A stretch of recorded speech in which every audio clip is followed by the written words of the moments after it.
اور اس میں جو بیعت ہے وہ نوٹ کر لیجئے، اس سے زیادہ پروفاؤنڈ حدیث کا تصور میں نہیں کر سکتا. A full constitution of a revolutionary party, کتاب لکھی جا سکتی ہے اس میں.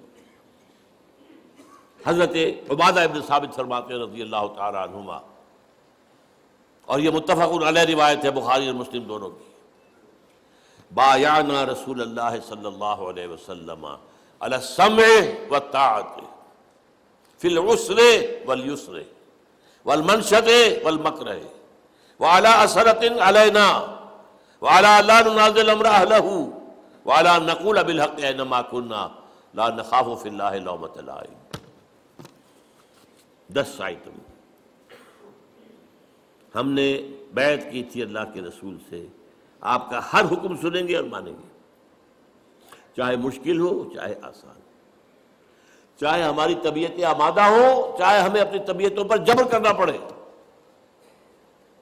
اگر آپ کی رائے بھی وہی ہے جو حضور کا حکم ہے تو آپ کا کشادہ ہوگا سینہ.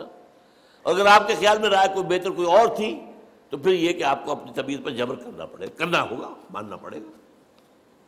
چاہے آپ دوسروں کو ہم پر ترجیح دے دیں، ہم یہ نہیں کہیں گے کہ ہم آپ کے پرانے خادم یا آپ نے نیو کمر کو ہمارے اوپر امیر کیسے بنا دیا، اور جسے آپ امیر بنائیں گے ان سے بھی جھگڑیں گے نہیں، ان کی بھی اطاعت کریں گے. ہاں جہاں بھی ہوں گے ہم حق بات کہیں گے، ضرور مشورہ اپنا ضرور دیں گے، اور ہم کسی بھی ملامت کرنے والے کی ملامت کے خوف سے اپنی زبان بند نہیں رکھیں گے. This is the most profound constitution of Hezbollah. اتنی لمبی حدیث، اور ہمارا افلاس، ہماری بدنصیبی، ہماری بدبختی کسی مذہبی جماعت کا بھی دستور یہ نہیں ہے.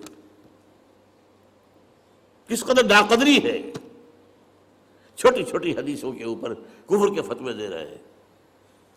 یہ رفع یدین نہیں کیا، یہ غور ہو تم غور ہو، یہ کیا تم نے آمین بالجہر کہہ دیا، تم دفع ہو جاؤ ہماری مسجد سے نکل جاؤ. چیزوں یہ حدیث عبادہ ابن ثابت کی متفق علیہ اتنی مفصل.